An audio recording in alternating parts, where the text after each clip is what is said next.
Today, day 2 of the stage 1 install, Vance Hines short shots to go with that nice classic looking high flow air filter air cleaner from S&S Cycles. Alright, welcome to day 2 of the stage 1 install on my 2021 Harley Iron 1200 Sportster. Still so glad I got the last year of this thing, especially the 1200.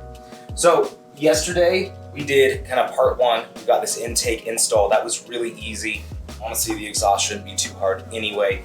Just a little bit of finicky stuff we're going to have to take off. First things first, we're going to end up taking off the stock exhaust. Essentially, we're going to take off the heat shields to make things a lot easier.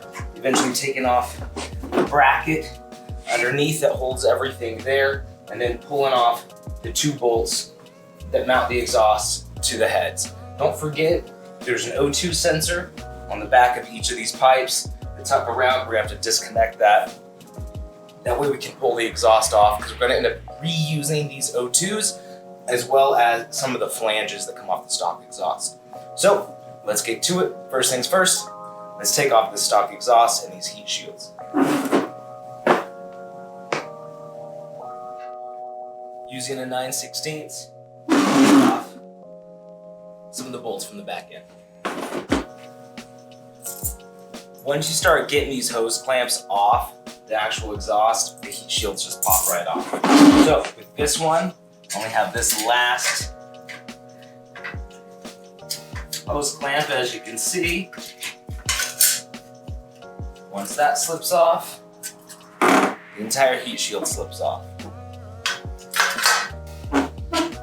Why is this important? Easier access to those 2 bolts that go from the exhaust mounting flanges into the actual heads. So now you have a pretty unobstructed way to get in there with a nice extension, and we'll be able to do that. So we're going to continue dismantling these heat shields, going on to the other side as well, and then we will pull off the exhaust and get to mounting the new one. I just took a second to actually disconnect the O2 sensors from the back side, or the other side of the bike, I should say. That's why I just pulled the seat off. These just unclip once you pop the cover off your left-hand side, kind of where all the electrical is. There's one quick O2 sensor bung at the top, and then right around on the other side, the other bung connects just coming down off the frame, essentially. So with those 2 O2 sensors disconnected, and with all these heat shields off, the only things holding this on anymore are the mounting bracket over here and the 2 head bolts. So we're gonna get, to these head bolts, undo these off the flanges, and get ready to pull the exhaust all the way off. So I wanted to show you how to take these flange kind of mounting brackets off.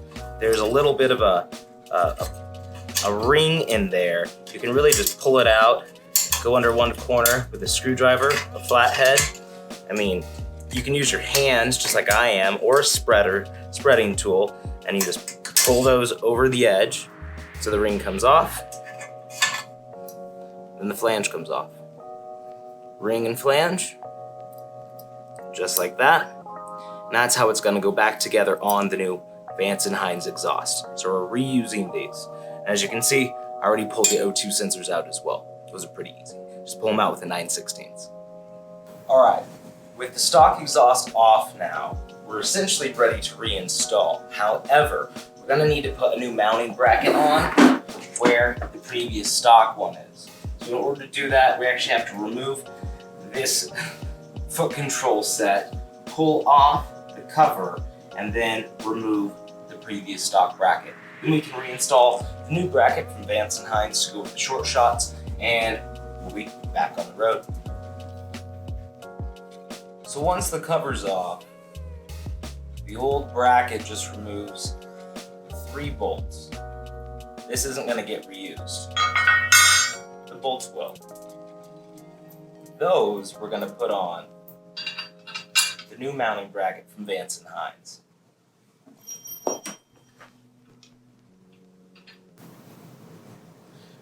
With this new bracket on, now all we gotta do is put on our exhaust, reconnect the O2 sensors, mounting the exhaust to the bracket as well. But that's going to be it, and then we're going to be reinstalled. Okay, fast forward. We got the foot controls installed back on, put the cover back on, the new mounting brackets on. All we need to do now is just put the new exhaust on. So, took the liberty of installing the heat shields lightly. The hose clamps are not fully tightened down. That way I have a little bit of wiggle room, so I can make sure that the edge of the chrome pops out just the way I want. But at this stage, we're going to start to get these seated using the original flanges put back on with the original C-clips.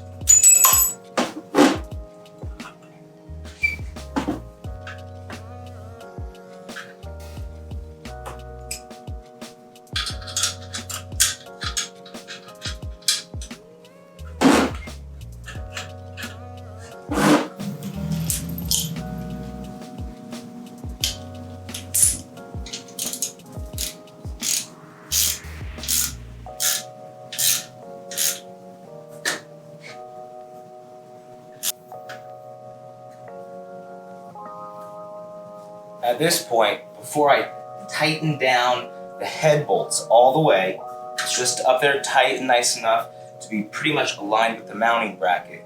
I'm going to tighten down the mounting bracket so we know that everything is square, and then I will finish tightening down the head bolts.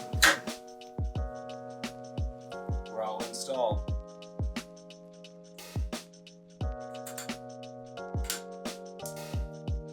Going to be relocating the ignition switch to the other side, essentially where the old classic Harleys would have had their horn at. We're going to be doing a wire tuck coming up, so that's why this is still stock. But in the meantime, we have Vance Hines short shots, the nice kind of denim black heat shields that match essentially the denim black engine that they did on these 1200s. Well, they did these on the 883s as well. They did the top of the heads to match, as well as the denim black kind of mag wheels on the 1200s. So everything's a little bit more blacked out, so these fit a little bit better than I think the stock exhaust, especially with the chrome accents on the side to go with some silver accents as well on the engine.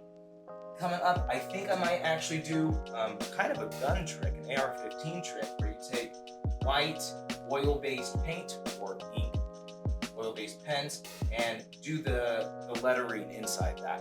Kind of think that might look pretty good to get a little bit of consistency and matching coming up, but that's going to be for a later episode. Until then, this is stage 1 minus the dyno jet. So I'm going to start this up, let you guys listen to it, but keep in mind, I haven't done the dyno jet retune yet. So it has a lot more air, it has a lot less back pressure, so a lot more air through the entire system, and it's not quite tuned yet. It should still run, shouldn't run quite as good as it otherwise should with a tune, but let's hear it and see how it sounds after doing all of this so far.